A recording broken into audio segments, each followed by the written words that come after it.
इस वीडियो में आज हम सीखेंगे कि नेस्टेड इफ को कैसे इस्तेमाल किया जाता है पाइथन में। नेस्टेड इफ कहते हैं कि इफ स्टेटमेंट के अंदर मजीद इफ स्टेटमेंट का इस्तेमाल किया जाए, इसे नेस्टेड इफ कहा जाता है। मिसाल के तौर पे यहाँ पे आप देख सकते हैं कि एक वेरिएबल है x, उसकी वैल्यू है 41 और यहाँ पे एक कंडीशन का इस्तेमाल किया गया है if x is greater then 10। ये कंडीशन ट्रू होती है तो इसके नीचे ये लाइन प्रिंट हो जाएगी, लेकिन आप देख सकते हैं कि बिल्कुल इस प्रिंट के नीचे ही एक और इफ स्टेटमेंट का इस्तेमाल किया गया है। इसे नेस्टेड इफ कहा जाता है। ये स्टेटमेंट है if x is greater then 20। अगर ये स्टेटमेंट ट्रू हो जाती है तो फिर ये लाइन प्रिंट होगी, और अगर ये स्टेटमेंट फॉल्स होती है तो फिर एल्स पार्ट में ये वाली लाइन प्रिंट होगी। अब इसी कोड को हम एक प्रैक्टिकल एग्जांपल करके देखते हैं।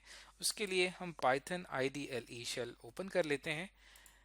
शेल को हम यहाँ पे अपना आउटपुट डिस्प्ले करवाने के लिए रखते हैं, जबकि हम अपना कोड एक न्यू फाइल में एंटर करेंगे। तो फाइल पे मैंने क्लिक किया, न्यू फाइल पे क्लिक किया, तो आपके सामने ये एक न्यू फाइल आ चुकी है।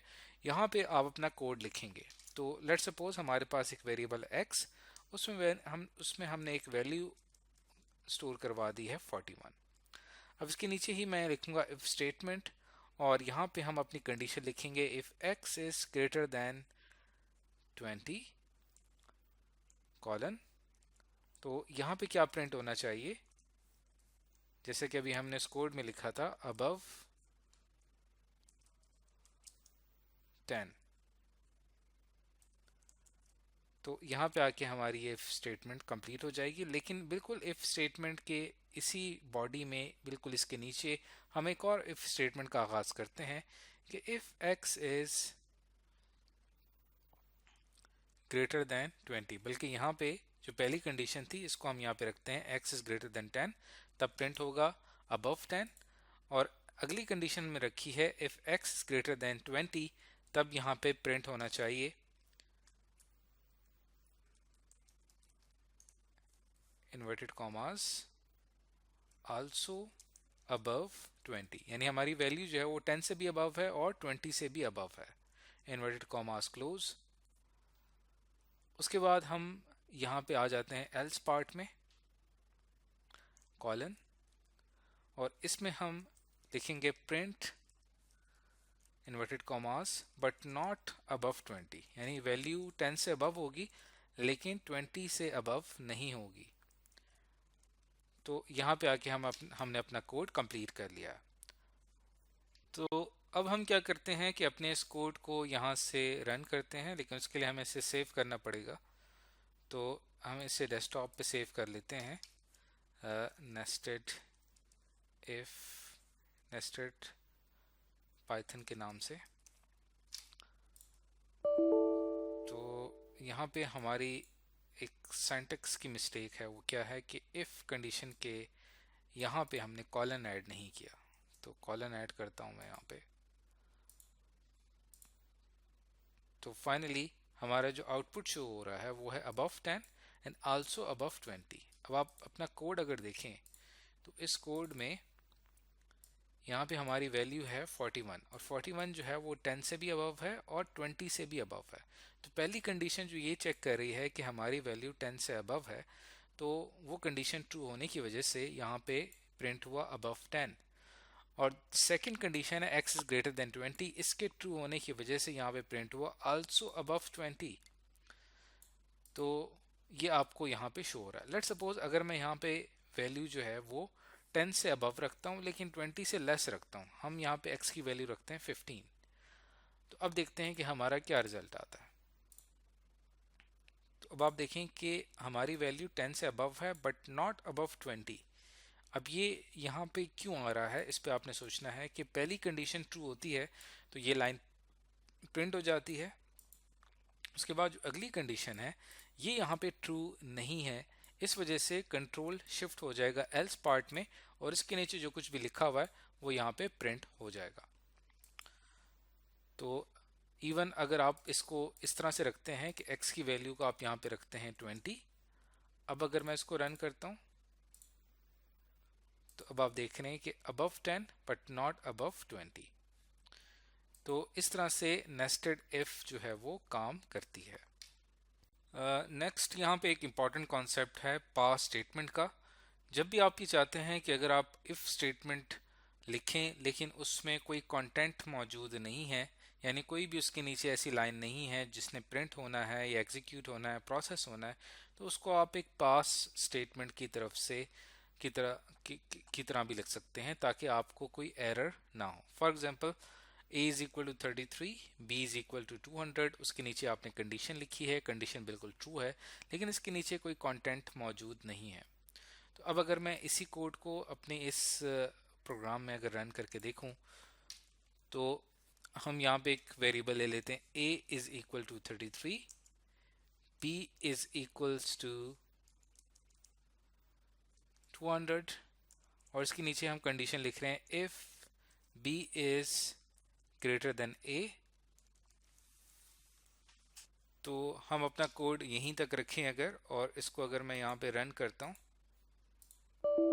तो देखिए यहाँ पे एक एरर आ रहा है क्योंकि हमने b is greater than a के नीचे वैसे कुछ कंटेंट नहीं लिखना था, हमने इसे खाली छोड़ दिया, लेकिन ये जो खाली छोड़ना है इसे पाइथन एक्सेप्ट नहीं करता।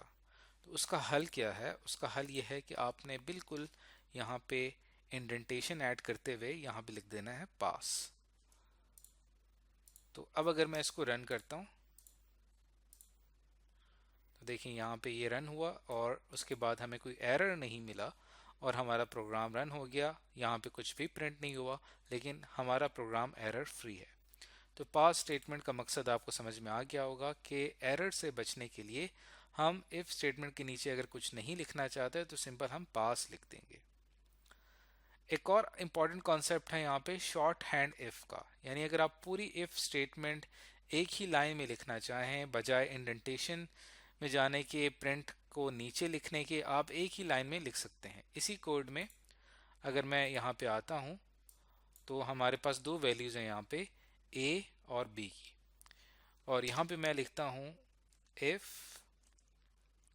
a is less than b colon, और उसके बाद स्पेस देके आप यहाँ पे लिखेंगे प्रिंट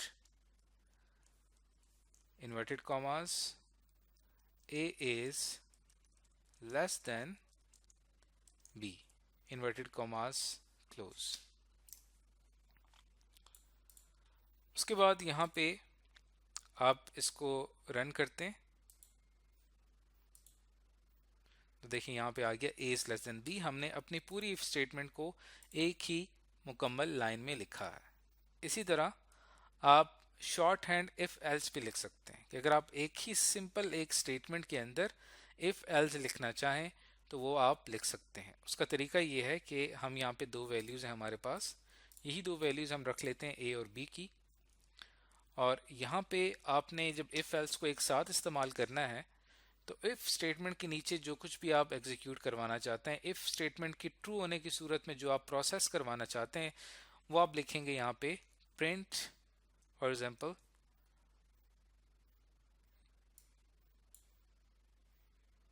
यहाँ पे मैं लिख रहा हूँ प्रिंट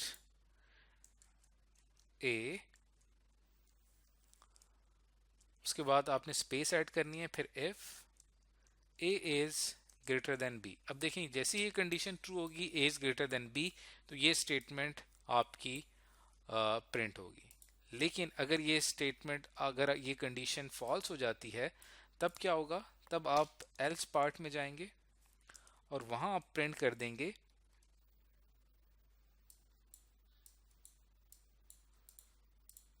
वहां आप प्रिंट करेंगे b। तो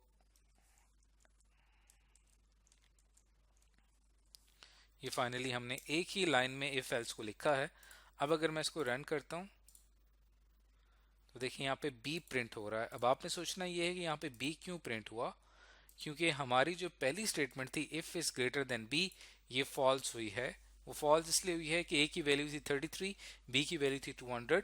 अब a जो है वो यहाँ पे ये बताया जा रहा है कि a is greater then b, हालांकि ऐसा नहीं है, a is less than b, तो ये कंडीशन फॉल्स हो जाएगी, ये कंडीशन गलत होगी। इस वजह से ये स्टेटमेंट प्रिंट नहीं होगी बल्कि ये स्टेटमेंट प्रिंट होगी। लेकिन अगर मैं इसकी वैल्यू यहाँ पे a की वैल्यू 300 कर देता हूँ, अब ये कंडीशन ट्रू हो जाएगी। अब अगर मैं इसको रन करके देखता हूँ, अब देखिए यहाँ पे ए प्रिंट हो रहा है, यानी कि अब ये कंडीशन ट्रू थी तो अब यहाँ पे ए प्रिंट हो गया। तो इस तरह से हम शॉर्ट हैंड इफ एल्स का इस्तेमाल कर सकते हैं। तो आज की इस वीडियो के अंदर हमने नेस्टेड इफ के साथ साथ single line if else statement, जिसको short hand if else statement कहा जाता है, वो सीखा और साथ ही पास स्टेटमेंट के मुतालिक पढ़ा।